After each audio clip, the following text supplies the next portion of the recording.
नमस्ते। आज हम एक ऐसे जीव को करीब से देखने जा रहे हैं जो हमें बहुत आम लगता है, पर असल में जिसकी बनावट बेहद असाधारण है। कभी सोचा है एक ही जानवर जमीन पर भी उछल कूद कर ले और पानी में भी एकदम आराम से तैर ले? ये दोहरा जीवन जीने की जो क्षमता है आखिर आती कहां से है? बस यही सवाल आज हमारी इस पड़ताल का केंद्र है। तो चलिए इस पड़ताल में और गहराई से उतरते हैं। हम खास तौर पर भारत में पाए जाने वाले मेंढक राना टिग्रीना पर अपना ध्यान देंगे। हम बाहर से शुरुआत करेंगे और फिर धीरे धीरे इसकी जटिल अंदरूनी दुनिया को समझेंगे। तो सबसे पहले ये समझना जरूरी है कि मेंढक अपने इस दोहरे जीवन के लिए तैयार कैसे है। देखिए, इसकी शारीरिक रचना सिर्फ जमीन या सिर्फ पानी के लिए नहीं बनी, बल्कि दोनों ही दुनियाओं में महारत हासिल करने के लिए बनी है। मेंढकों का बॉडी टेम्परेचर हमारी तरह एक जैसा नहीं रहता। वे पोइकेलोथर्म होते हैं, जिसका सीधा सा मतलब है कि उनका तापमान बाहर के माहौल के साथ बदलता रहता है। इसीलिए तो उन्हें अक्सर धूप सेंकते या फिर ठंडी जगह खोजते देखा जा सकता है, ताकि वे अपने शरीर को सही तापमान पर रख सकें। तो सवाल उठता है, जब मौसम बहुत ज्यादा गर्म या ठंडा हो जाता है तब मेंढक क्या करते हैं? अच्छा, वो एक तरह से गायब हो जाते हैं। वे गहरी मांद में चले जाते हैं, गर्मियों में एस्टिवेशन के लिए और सर्दियों में हाइबरनेशन के लिए। और तो और शिकारियों से बचने के लिए वो अपनी त्वचा का रंग भी बदल सकते हैं, जिसे हम कैमोफ्लाज कहते हैं। कमाल है ना? चलिए अब जरा जूम इन करते हैं और इसके बाहरी हिस्सों को देखते हैं, जो किसी बेहतरीन सर्वाइवल सूट से कम नहीं है। मेंढक की त्वचा सच में एक मल्टी टूल है। ये सिर्फ एक बाहरी परत नहीं है, ये हमेशा नम और फिसलन भरी रहती है, जो इसे पानी में बहुत मदद करती है। और सबसे हैरत अंगेज बात, मेंढक कभी पानी नहीं पीते। जी हां, वे अपनी त्वचा से ही सीधे पानी सोख लेते हैं। जरा मेंढक के शरीर को देखिए, सिर्फ सिर और धड़, कोई गर्दन नहीं। इनकी उभरी हुई आंखें एक पारदर्शी झिल्ली से ढकी होती हैं, जिसे निक्टिटेटिंग मेम्ब्रेन कहते हैं। ये पानी के अंदर एक तरह से बिल्ट इन गॉगल्स का काम करती हैं। और आंखों के ठीक पीछे जो गोल पैच दिखते हैं, वो इनके कान हैं, जिन्हें टिम्पैनम कहा जाता है। अब आते हैं पैरों पर। मेंढक के अगले और पिछले पैर दोनों अलग अलग कामों के लिए बने हैं। अगले पैरों में 4 उंगलियां होती हैं और वे चलने फिरने में मदद करते हैं, जबकि पिछले पैर वो ज्यादा बड़े और मजबूत होते हैं और उनमें तैरने के लिए जालीदार उंगलियां होती हैं। यही पैर उन्हें वो जोरदार छलांग लगाने में भी मदद करते हैं। बाहर की दुनिया तो हमने देख ली, चलिए अब अंदर चलते हैं और देखते हैं कि ये अविश्वसनीय मशीन अंदर से आखिर काम कैसे करती है।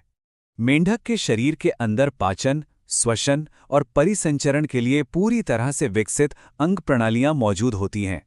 ये सब कुछ एक छोटे से शरीर में बड़े ही करीने से व्यवस्थित है। क्योंकि मेंढक मांसाहारी होते हैं, कीड़े मकोड़े खाते हैं, इसलिए उनकी आहार नली यानी कि एलिमेंट्री कैनाल छोटी होती है। वजह यह है कि मांस को पचाना पौधों की तुलना में कहीं ज्यादा आसान होता है, तो उन्हें लंबी घुमावदार आंत की जरूरत ही नहीं पड़ती। अब आते हैं मेंढक के सबसे बड़े सुपर पावर पर, और वो है 2 तरह से सांस लेना।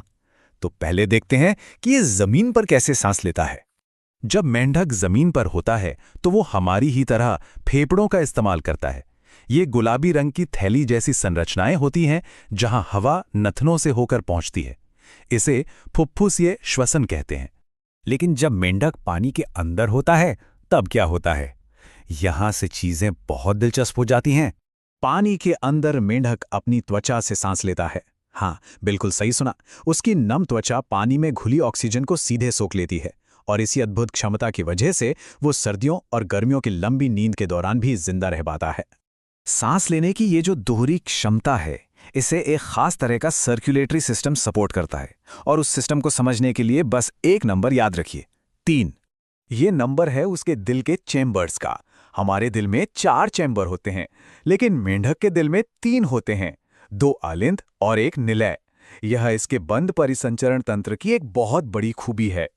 चलिए अब मेंढक के जीवन चक्र को देखते हैं, जिसमें प्रकृति के सबसे नाटकीय बदलावों में से एक शामिल है, जिसे कहते हैं काया पलट। सब कुछ पानी में शुरू होता है, जहां मादा एक बार में हजारों अंडे देती है। इन अंडों से निकलते हैं मछली जैसे टैडपोल, जो गलफड़ों से सांस लेते हैं। फिर एक जादुई प्रक्रिया होती है, काया पलट, जिसमें पूंछ गायब हो जाती है, पैर उग आते हैं और ये हवा में सांस लेने वाले वयस्क मेंढक में बदल जाता है।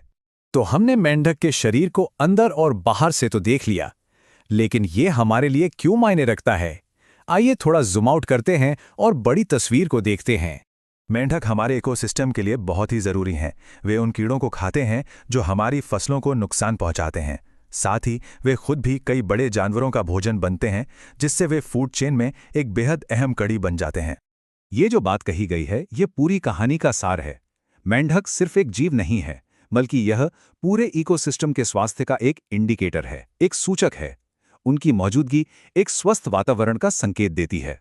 तो अगली बार जब कोई मेंढक दिखे तो ये जरूर याद रखिएगा कि वो सिर्फ एक उभयचर नहीं, बल्कि विकास का एक जीता जागता चमत्कार है, जो दो दुनियाओं में जीने के लिए पूरी तरह से तैयार है। और ये हमें सोचने पे मजबूर करता है कि हमारे आसपास के दूसरे सामान्य से दिखने वाले जीवों में और कौन-कौन से असाधारण रहस्य छिपे हो सकते हैं।